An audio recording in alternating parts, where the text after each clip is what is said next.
I am Maria Garcia de Fleury. The Feast of St. Martha is celebrated on July 29th and depicts a woman busy with domestic duties while her sister Mary listens to Jesus. In Jesus' time, hospitality was fundamental. Martha was not simply a housewife, but the leader of her household, taking the initiative to receive, welcome, and attend her guests. Martha demonstrated exceptional managerial skills. She planned, executed, and paid attention to details to ensure the well being of her guests. She excelled as a good event planner. On several occasions, her home became a meeting place, a place where many people gather around Jesus. She knew how to efficiently organize the spaces so that everyone felt good and at ease. Her diligence was not a defect, but an expression of her commitment. So when her sister Mary sat at Jesus' feet and listened to him, Martha expressed frustration at the lack of help. She approached Jesus and confronted him, saying, Lord, aren't you concerned that my sister is leaving me to do all the work by myself? Tell her to help me. But Jesus invited her to see the bigger picture and replied, Martha, Martha, you're worried and upset about many things, but only one thing is needed. Mary has chosen the better part, and no one will take it away from her. This scene validates the importance of expressing our needs and frustrations and seeking a balance between activism and contemplation be- and reflection, between service and contemplation. Both Martha's action and Mary's listening are essential.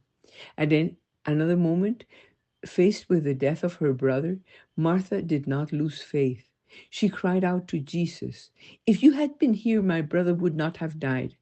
This is an expression of conviction in Jesus' power. She seeks an explanation and trusts Jesus even when she doesn't understand.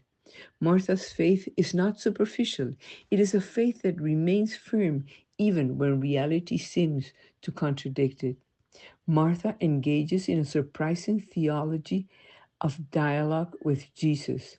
She tells him, I know that he will rise again in the resurrection of the last day. And Jesus said to her, I am the resurrection and the life. Whoever believes in me, even if they die, will live. Whoever believes in me, will never die. Do you believe this?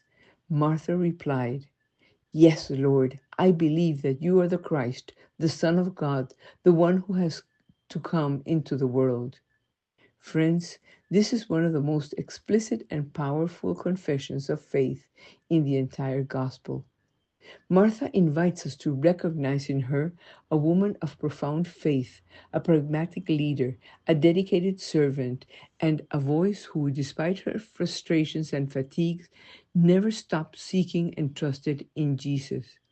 Her initial frustration reminds us of the importance of recognizing and addressing the mental burden that many women sometimes carry and the need to seek a healthy balance between work, rest, and spiritual connection. She integrated her faith into her daily life.